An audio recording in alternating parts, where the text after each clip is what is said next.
दिनांक 14 ते 15, 14ची रात्र 15ची सकाळपर्यंत बदलापूर स्टेशनच्या परिसरामध्ये सिद्धी मसाला अँड ड्रायफ्रूट दुकानाचं शॉप आहे. तर त्यांचे 3 शटर वाकून अज्ञात चोरट्यांनी त्यांच्या दुकानातले 12,000 रुपये रोख रक्कम घरफोडी करून चोरल्याचे आम्हाला दिसून आले. यांचं NI3 स्पोर्ट्स नावाचं दुकान आहे. तर त्या दुकानात सुद्धा 2,000 रुपयाची घरफोडी झाली होती.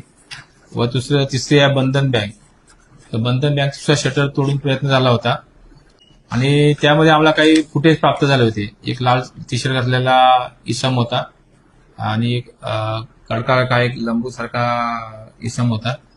तर आम्ही घटनास्थळाच्या ठिकाणापासून ते स्टेशन परिसरामध्ये अलीकडे पलीकडे इस्टला वगैरे आम्ही बराच कसून त्या ठिकाणी चौकशी केली. आता यांची MOB अशी होती की एकदा घरफोडी झाली, आपल्या हाताला काय रक्कम लागली नाही, रक्कम फार कमी होती, त्यामुळे दुसऱ्या दिवशी रात्री तसंच करायचं.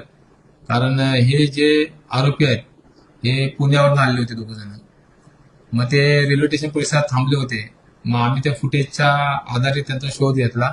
त्यांनी काही कपडे बदलले नव्हते. मग आम्हाला ते साधारण 3-4च्या दरम्यान बदलापूर रेल्वे स्टेशन परिसरात हे दोघं मिळून आले आणि जे फुटेज पाहिले तर तेच आरोपी होते. म्हणजे आम्ही त्यांना ते दाखवले, त्यांनी गुन्ह्याची कबुली दिली. त्यानंतर त्या दोघांना सदर गुन्ह्यात अटक केलेली आहे. आज रोजी मान्य अंबरनाथ न्यायालय या ठिकाणी आम्ही त्यांना रिमांड कामी हजर करून त्यांचे पोलीस कोठडी वाढून त्यांनी इतरही काही गुन्ह्यामध्ये सहभाग आहे का तर आम्ही ते निष्पन्न करीत आहोत.